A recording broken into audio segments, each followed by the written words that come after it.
Hello and welcome to the Emergency Services Times podcast, where you can hear the speakers who joined us on stage at the Emergency Services Show 2024.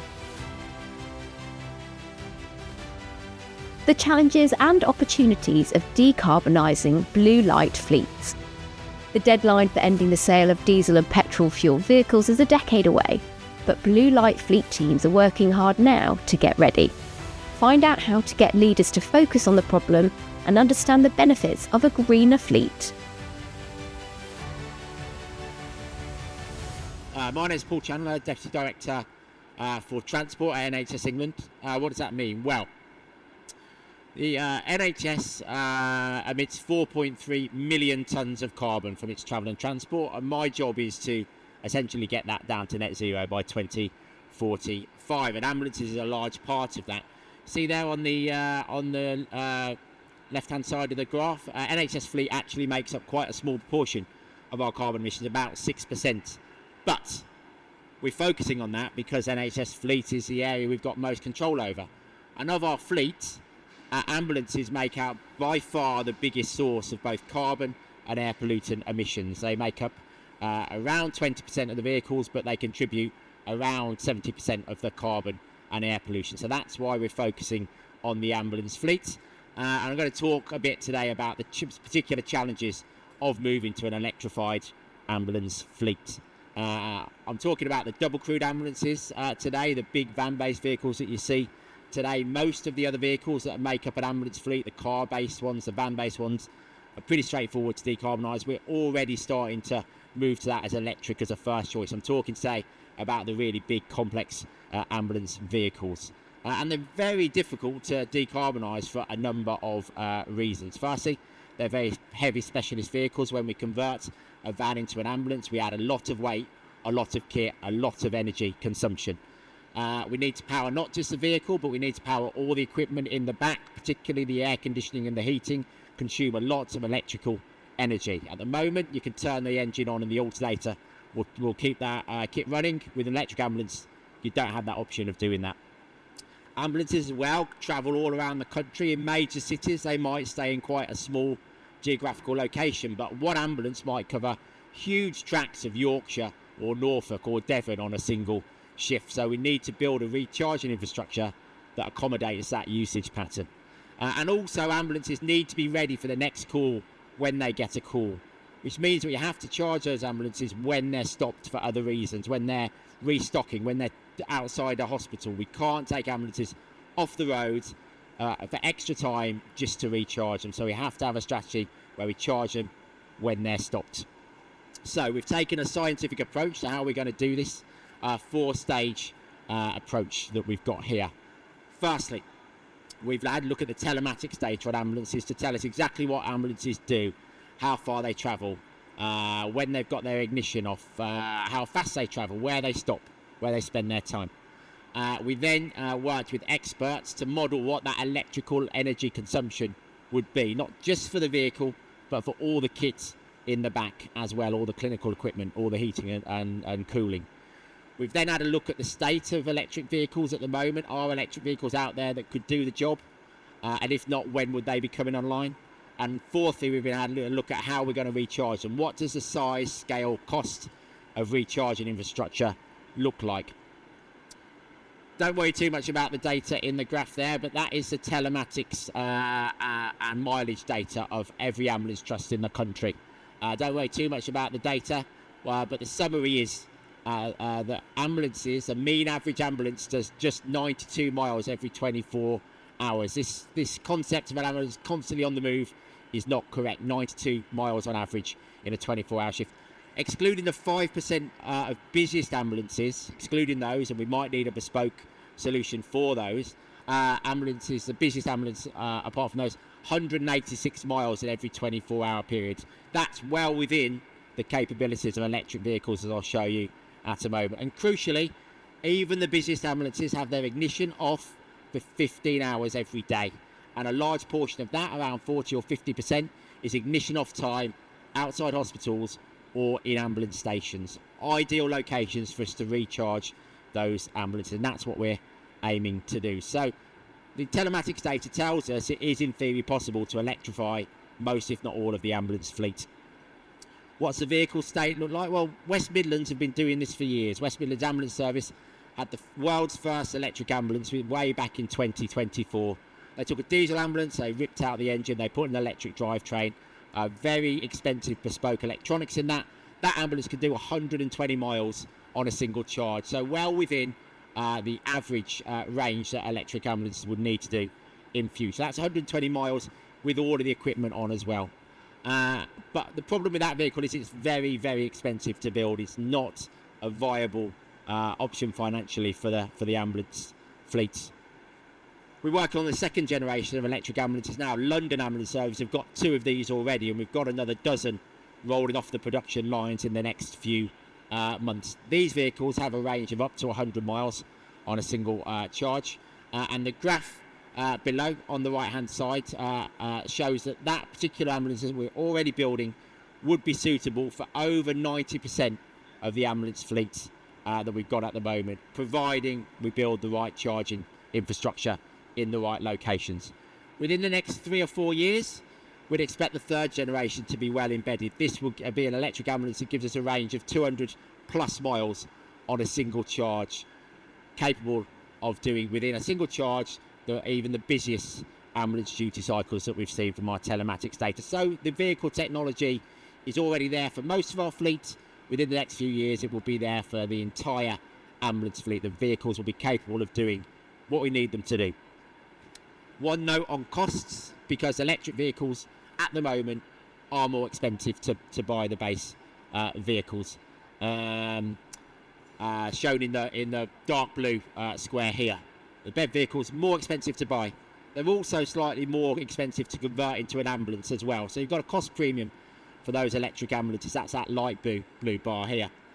But in terms of the fuel costs of that ambulance over a 7-year life period, and the cost of maintaining an electric vehicle versus a diesel alternative, means that they will be already at today's prices 10 to 15% cheaper than a diesel ambulance if you were to buy them today, run them 29,000 miles a year for 7 years. They're already cheaper overall, and those cost differentials will just come down. The purchase cost of an electric ambulance will soon be cheaper than a diesel one. The conversion costs of an electric ambulance will soon match those of a diesel, because it's a very similar conversion. So we're confident that from a cost-wise perspective for vehicles, these stack up, and they will quickly become the default option for ambulance trusts moving forward. The last piece of the puzzle, a massive piece of the puzzle, charging infrastructure. As I mentioned, we will need to build charging infrastructure outside every Type 1 emergency department, probably outside every ambulance station as well. That's 1,500 locations that we'll need to build charging. But when we've had a look at the telematics data, we applied some scientific rigour to it. We've actually found that we're not going to need really heavy duty charging everywhere. 70% of the time that an ambulance stops at a hospital or an ambulance station, they could charge back up to full within the time that they're already stopped with a 22 kilowatt charger or less. We're not going to necessarily need banks and banks of ultra rapid chargers in every location. We've got the data. We can build bespoke charging infrastructure at bespoke locations, and we can future proof that for future needs as well. Our estimate of the cost of just the chargers and in physically installing them for all of the ambulance trusts for those 1,500 locations, £75 million. Not pocket change, but in the grand scheme of an NHS budget of £160 billion a year, should be well within our capabilities. What we don't know is the cost of upgrading the electricity grid and the DNO contacts to be able to take that additional electricity to those locations, and they could be sizable, as I'm sure George will say. No one knows what the scale of that cost could be, but it could easily be 200 million or more. So it's not a slam dunk, but all the pieces are falling into line, and the ambulance trusts are now rapidly considering how to make electric ambulances their default option over the next 2 or 3 years. Thank you very much for listening to me. I will be answering questions later if there are any. George. I'm going to tell you a little bit about the challenges and opportunities of decarbonising police fleets with some examples from the Met. And just a health warning, I will be focusing more on the challenges than the opportunities in this presentation, then we'll come on to some of the opportunities and the talk afterwards. The motivation for our fleet decarbonisation is twofold. So we all know we've got a 2050 legally binding target to decarbonise our fleet and estate. In London, the Met and the other GLA partners also have a 2030 mayoral ambition to decarbonise the fleet and estate. So let's just have a show of hands. How many people here think that we should be aiming for the 2050 targets? None. Okay. How many people think we should be aiming for the 2030 target? Okay, most. Well, to those who didn't raise your hands, either actively or because you didn't know what to say, you guys, if I can bring that up. So 1 second technical glitch. Oh, thank you. We're actually aiming for a deadline of 2027 or 2028. And this is specific to fleet, and this is specific to our reliance on high-performance vehicles, which vehicle manufacturers are switching from combustion to electric. So this is the new reality that we face, and it poses not just an environmental or an air quality risk, but actually a service continuity risk. And this has now landed not just in the Met, but in other police forces. This is the reality we're facing. Officers are behind it, as well as fleet and estates teams. So in terms of what's behind that, for those of you who saw Anders talk earlier, you'll be familiar with this. Shows the ZEV mandate and the quota of battery electric vehicles that manufacturers must sell every year between now and 2030. The point to make on this slide is that quota is defined by the blue line there, and that blue line has not changed in the last year as a result of all the policy toing and froing that we've heard about.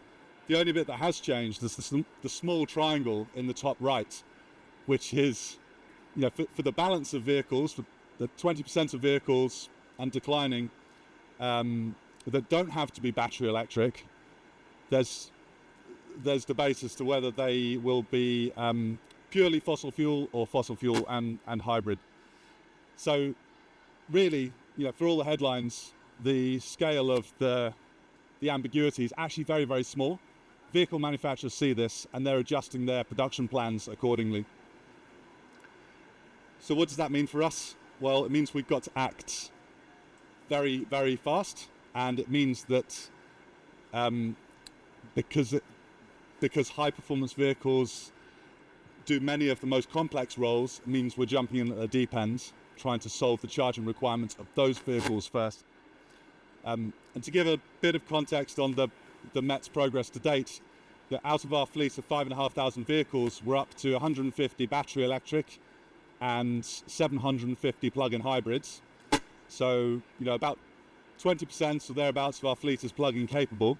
But the focus has now completely shifted away from the low-hanging fruit, if you like, the vehicles that don't travel far or fast and stay put overnight, towards the vehicles that will be discontinued, the vehicles that will have their combustion engine versions discontinued first. So, in order to make quick progress, we're taking a two-pronged strategy. The first, as you saw from Paul's presentation, is to roll out telematics. So anecdotally, I believe that about 50% of police forces already have telematics on most of their fleets. Very few have it across all of their fleets. But this provides, a really crucial evidence base with which you can actually work out your charging requirement very accurately. Without that, you're reliant on anecdotal evidence. In the case of the Met, because that's in progress, and because we are making up for lost time, so to speak, we're also running a series of pilots to understand how these three elements fit together. So to what extent the vehicle technology and the charging technology actually meets the operational requirement, and where there's a gap between what the technology can do and what the the current operational processes are, how to change those processes so that there's so that we close that gap. And I'll give you an example of that. At the moment, and this is perhaps relevant to health as well as police, at the moment for our instant response vehicles, so that's about 30% of our fleet, they all come back to the station for a shift changeover, which will be half an hour every 8 hours on a rolling 24/7 basis. If we're to design our electric infrastructure around that, then we'll be we'll be spending far too much money that we don't have. So an example of an operational change is, let's split the shift. Can we split it once? Can we split it twice? So instead of that stampede of vehicles all coming back at once, we can stagger it, and we can increase our charger utilization, decrease the amount we'd spend on charging infrastructure. And I think London Ambulance Service have already seen the benefits of this in their service. Just the simple point here that no one knows what the end state charging requirement looks like, but having the teams work together internally, property, estates, and also operations is crucial. Some of you would have heard from Billy Andrew from Police Scotland yesterday that actually fleet decarbonisation efforts touches every single part of the organisation. That's absolutely true, but I think it starts with these three. I mentioned that we're being forced to jump in at the deep end. You can see here a graph of the main categories of vehicles within our fleet, organised by carbon impacts on the y-axis, and then the complexity of that vehicle duty cycle on the x-axis. To date, we've taken an approach of decarbonising the general purpose vehicles, which are way over to the left. Easiest to do, more carbon savings early.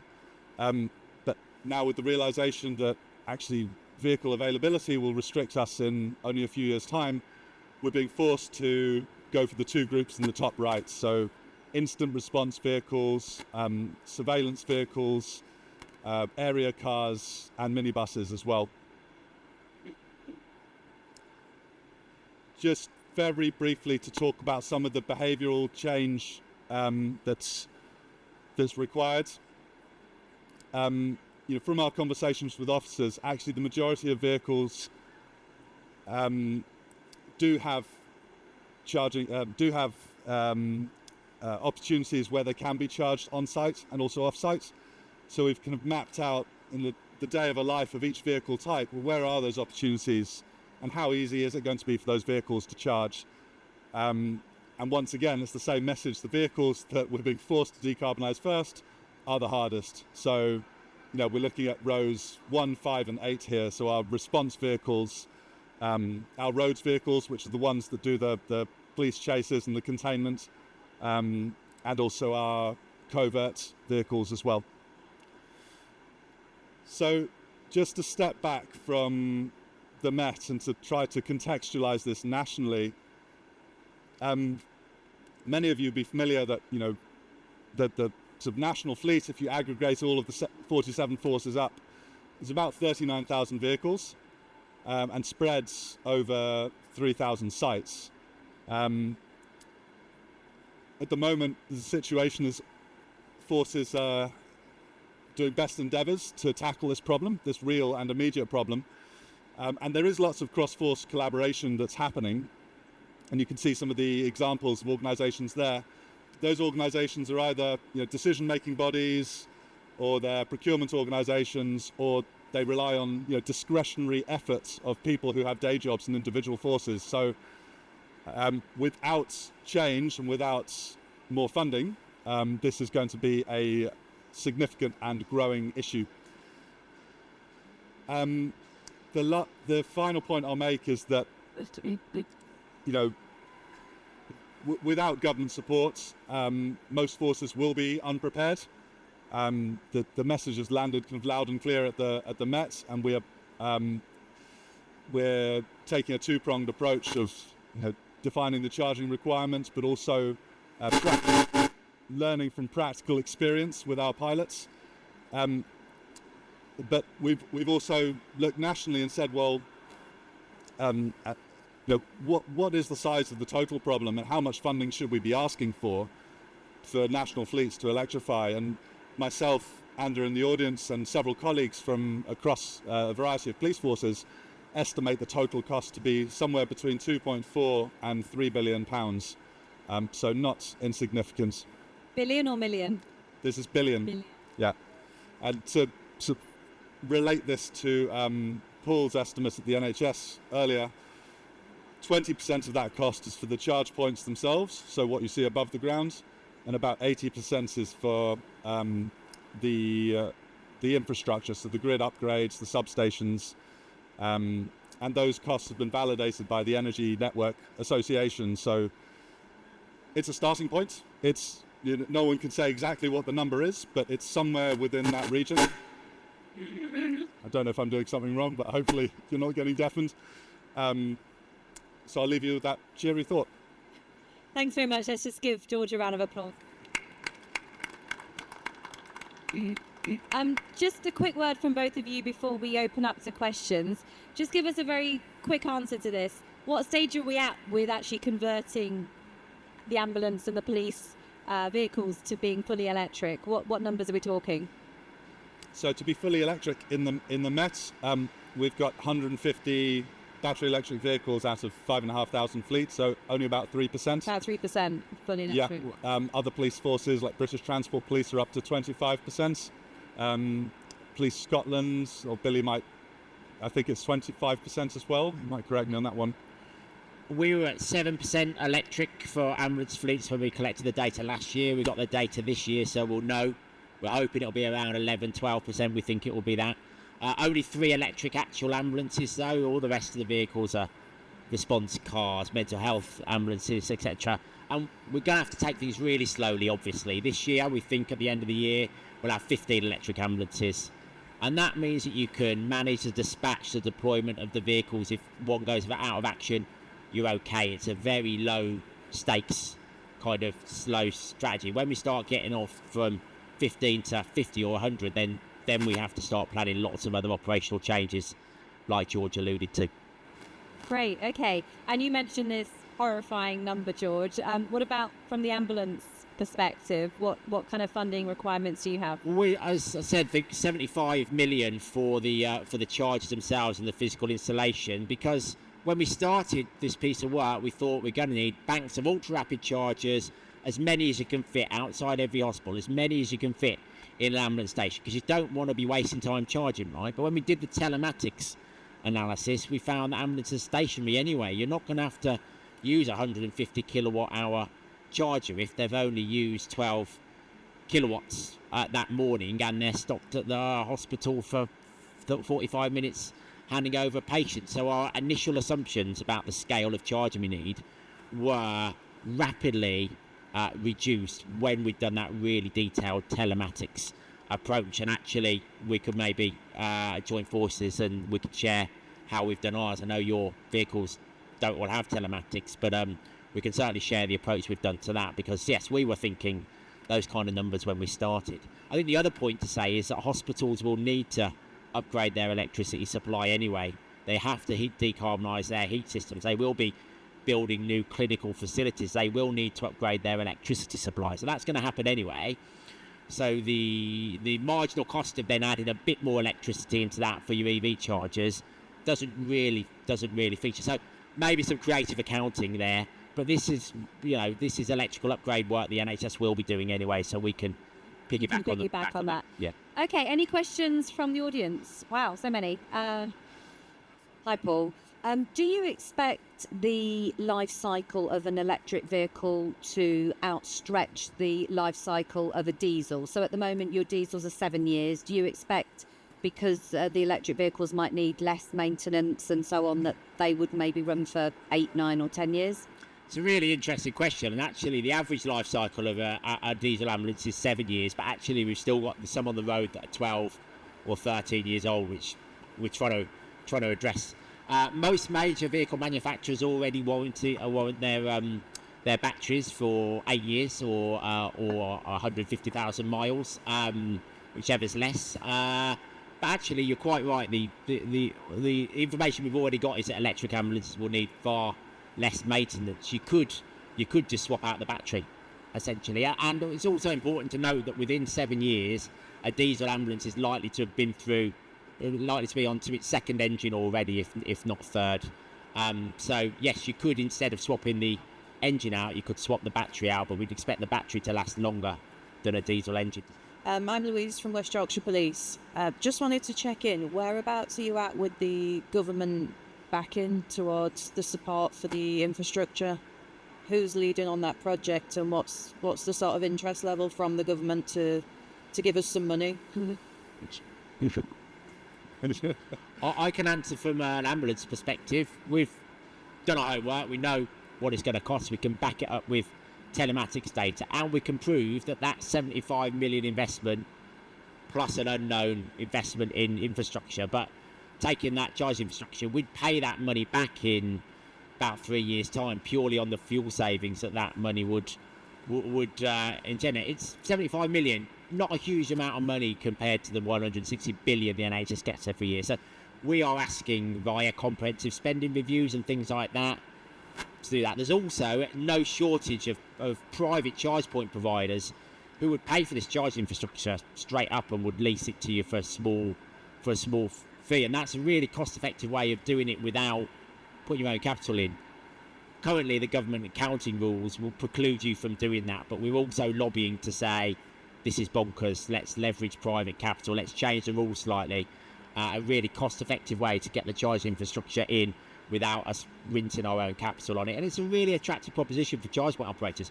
Your vehicles will be charging every day, using them really high. They're not dependent on passing trade. It's exactly the kind of use case that private charge point operators are desperate for. So if we can either get the capital from the government or find a way of leveraging the private capital, actually you could see that build out happens quite quickly.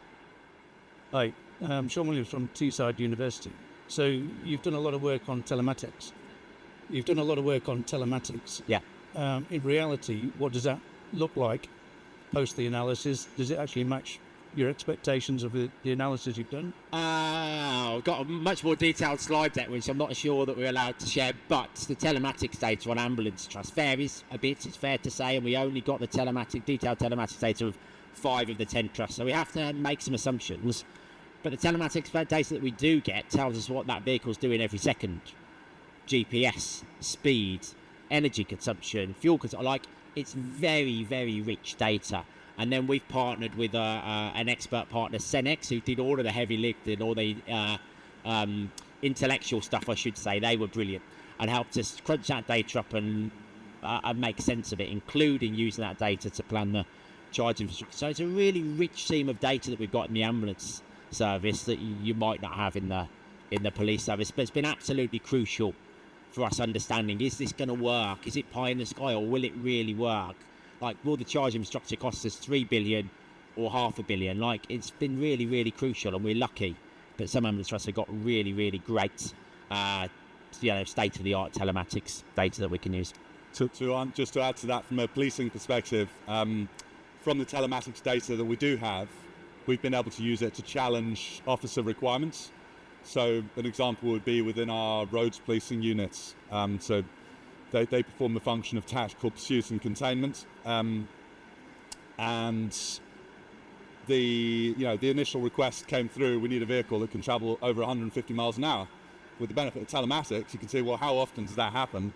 And actually, it's only a handful of vehicles and only a couple of times a year. So, can we cater for every edge case and find an exact EV equivalent of what you currently have? No, we can't. But is it going to materially impact how you do the job? Probably not. So it becomes quite a useful reality check. And what I would say is, from the telematics data that's coming back in the response side of our fleet, what's become apparent is that many of the officer, it's sort of to balance what I just said before, many of the officer anecdotes that are coming through are actually validated. So, difference between police versus fire and rescue would be that our response vehicles are always on the move as a deterrent. So even when they're not responding to a 999 call, they're on the move, they're out and about. So for that reason, the charging requirement is slightly different and probably slightly higher even for the same type of vehicle. It's a really important point, actually. The use cases within and between the emergency fleets are really different. Hadn't thought of the point that your vehicles are constantly on the move. So ours are often parked up for an hour or two outside a hospital. Hi, Gary, Defence Fire and Rescue. Just a question from the left for the police side of things. So if you're electrifying your vehicles, have you made any consideration for impact protection for the battery compartment for that vehicle due to the nature of your role? So obviously if you're in a pursuit scenario and unfortunately you have a collision with another vehicle, considerations for that battery compartment to prevent things like thermal runaway for that battery cell. Has that consideration been brought forward to protect your vehicles from that type of scenario? Yeah, it's a good question. I think two ways I'd answer that. Firstly, for battery electric versions of that vehicle role, tactical pursuit and containment, often the battery is seen as more of an asset because it adds to the weight of the vehicle and it's easier to contain another vehicle. But on the issue of thermal runaway, we take the view that actually combustion engines are also liable to explode. Okay, the vehicle fires are much harder to extinguish. The vehicle fires for the battery electric version is hard to extinguish and you often have to let it burn out. But there's no additional risk there. It's just a different type of risk to deal with. And I think the other impacts will be insurance. You know, in the short term at least, with supply chains oriented towards combustion engines, the insurance costs for battery electric will be higher, and police vehicles do get bashed up, and that's a cost we'll have to bear. But as you said, there'll be the default option. You won't really have an option mid this decade to continue with the diesel, and insurance premiums will begin to reflect that. We're also mindful that battery technology has moved on so rapidly in the 2 years. Things like solid state batteries will in future hopefully provide better risk containment for fingers crossed for things like thermal runaway. But yeah, really good point. It's not something we specifically looked at for ambulance fleets. We just guided by the vehicle manufacturers and the converters saying this is an acceptable design and acceptable risk. So maybe we need to think about it a bit more. Not that I'd plug a particular company, but when it comes to insurance, some Thatcham Research just there are experts in this area, and they pointed me towards a report that shows combustion engine vehicles are over 17 times more likely to combust than their battery electric equivalents. It's just when you have a battery electric fire, it's more difficult to deal with. So, yeah, sorry, you may have already covered this question about charging and charging infrastructure. Did I hear you talking that said that you'd use some heat mapping to see where you might be putting charging infrastructure for emergency vehicles? For us, for ambulances, we're going to be putting them outside every major emergency department. There's around 500 of those, and every ambulance station. At the moment, there's about 1,000 of those, because that's where ambulances spend a lot of their time with their ignition off. So if we can build the charging infrastructure there, it'll be sufficient to fit into the day-to-day operations. We won't have to take the ambulance off the road just to charge them. So we're confident of that because we've got the telematics data, but you've got way more mileage and way more items of estate as well. Yeah, we've got potentially more diversity of our fleet. I don't know, but there certainly is a lot of diversity within a police fleet. So one of our first, one of the things we want to do straight off the bat, as soon as we've got enough telematics data, is to analyse it using one of these specialist companies that define charging requirements for delivery companies or utility fleets, and determine for a portion of our fleet and a portion of our estate what is our charging requirement. So which sites, how many chargers of what power do we need for the electric versions of our current vehicles to do what they do today. So that work's already been commissioned. We've got two suppliers looking at the same exam question from different angles. Because it's so complex, we think it's worth getting two perspectives on it. Hiya, Catherine Middleton, East of England Ambulance Service. I'm just wondering about, as we sort of touched on sort of business continuity, about the transition to battery electric vehicles. Should there be a power cut within your region? Has, for example, the Met Police, or I know Paul, but he might be able to speak for other ambulance services or other blue light services, have they got battery backup for that sort of instance, or alternatives that they can look to? Not yet. I think it's fair to say we are really early on in the development. We've got 3 electric ambulances at the moment. If we had a power cut, like, the impact would be negligible at the moment. I think it's fair to say, but yes, we'll need to build those kind of things in. Do you need to spend a lot of money on your own battery storage system? Don't know.